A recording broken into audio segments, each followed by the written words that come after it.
नाज़रीन, अवामी न्यूज़ में ख़बरनि जो सिलसिलो जारी है। तो असीं तव्हांखे खिपरो खां ख़बर ॾींदा हलूं त खिपरो जी पुराणी MCB बैंक जे साम्हूं चंगल खान जी मार्केट में कोयटा नाले सां चांहि जो बहितरीन होटल खुली वियो आहे। इन मौके ते शहरियुनि जो अवामी न्यूज़ सां ॻाल्हाईंदे चवणु हो त माशाल्लाह सर, ये 25 तारीख को हम लोगों ने इब्तिदा किया था, जुमे के दिन था।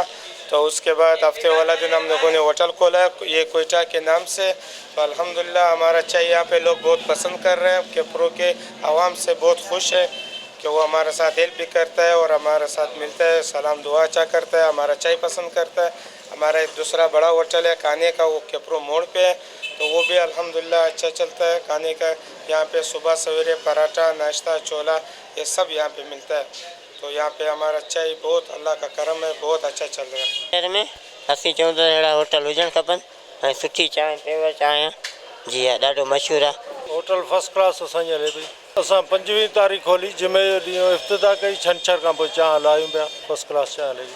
माशाअल्लाह, शुक्र अल्हम्दुलिल्लाह। असांजी चांहि मशहूरु माण्हू कंदा आहिनि। खिपरे शहर जी आवाम असां सां ख़ुशि आहे।